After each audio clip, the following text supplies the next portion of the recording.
오늘은 시편 104장 19절에서 35절 하나님이 하신 일들을 바라볼 때 문제가 해결된다 입니다.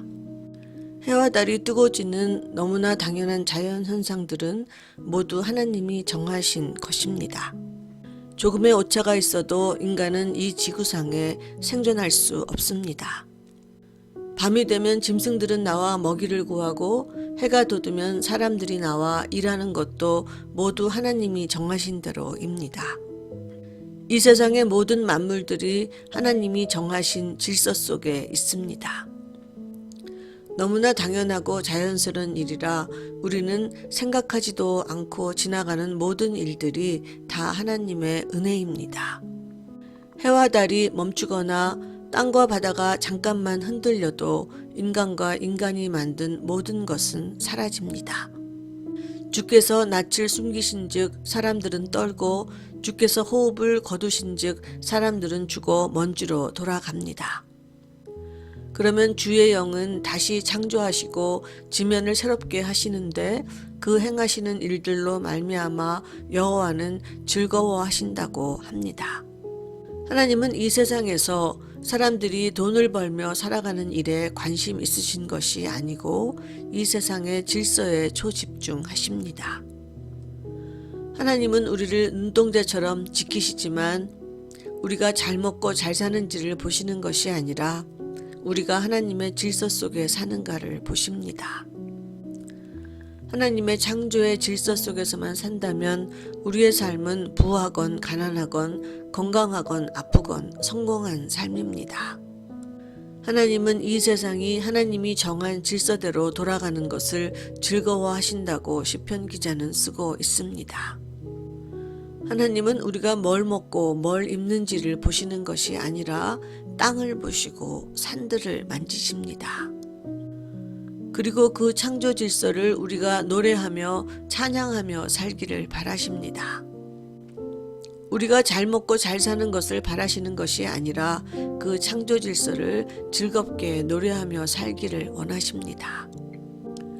34절에서 나의 기도를 기쁘게 여기시기를 바라나니 나는 여호와로 말미암아 즐거워하리로다 라고 합니다.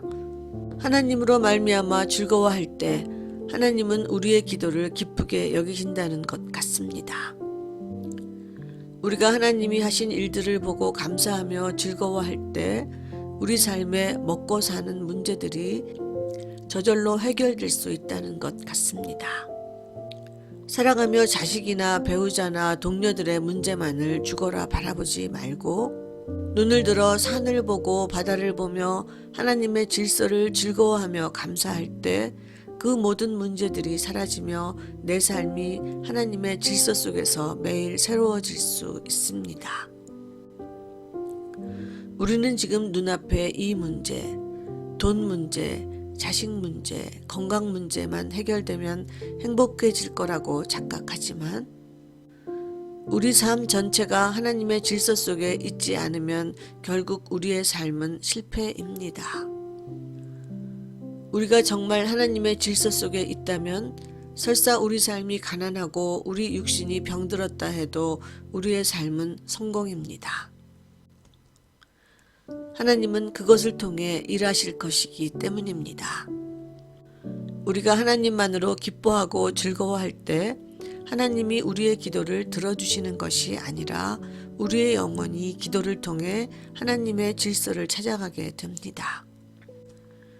마지막에 죄인들과 악인들을 소멸하시리로다 라고 하는데 여호와를 송축하지 않고 자기 생각 속에만 빠져 세상 모두를 판단하며 사는 사람들이 죄인이며 악인들입니다. 살인자나 강도가 죄인이며 악인이 아니고 자기 생각 속에만 빠져 감사도 찬양도 없는 사람이 죄인입니다. 세상을 바라보고 사람만 바라보면 오로지 정죄할 것, 정죄할 사람 투성이입니다. 그런데 그런 판단하는 마음이 드는 순간 나는 죄인 편에 속하게 됩니다. 죄인 편에 속하게 되면 아무리 기도해도 아무것도 해결되지 않습니다. 해와 달을 보고 산과 들과 바다를 보며 하나님의 창조 질서를 감사하고 찬양할 수만 있다면 그래서 우리가 그 안에서 즐거워할 수만 있다면 우리 삶은 완전한 성공입니다. 문제를 바라볼 것이 아니라 하나님이 하신 일들을 바라보고 즐거워할 때 그 모든 문제들은 해결될 것입니다.